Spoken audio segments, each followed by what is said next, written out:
Guys, magandang tanghali po guys.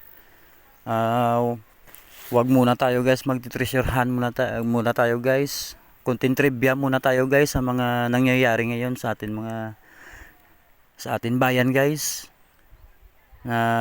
Tungkol po ito guys kay former President Duterte guys.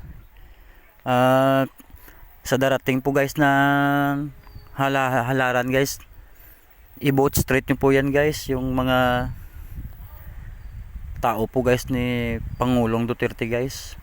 Si Pangulong Duterte lang guys yung presidente na nakapagpatino po ng Pilipinas guys, at maraming tao guys na natatakot guys nung umupo si Tatay Digong na presidente. Sana po guys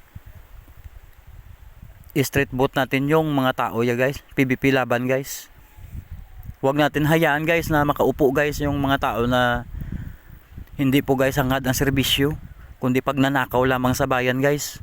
Kawawa tayo guys, mga mamahirap guys. Piliin natin guys yung taong handang magserbisyo sa kanyang bayan guys. Si Pangulong Duterte lang guys ang pinakamagaling na presidente guys na umupo dito sa Pilipinas. Sana po guys, hilingin po natin guys at ipagdasal natin guys na si Tatay Digong sana makauwi na guys sa Pilipinas, sa kanyang bayan nga kanyang pinagsilbihan dati ya guys na pinagsilbihan. Mahal po natin guys si Pangulong Duterte.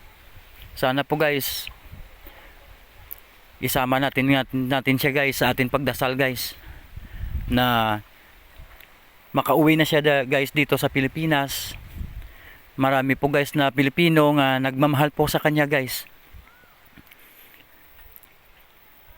At maraming salamat po guys sa inyong panunood sa akin mga video. Please guys, paki-subscribe. At dito na lang muna guys yung ating video.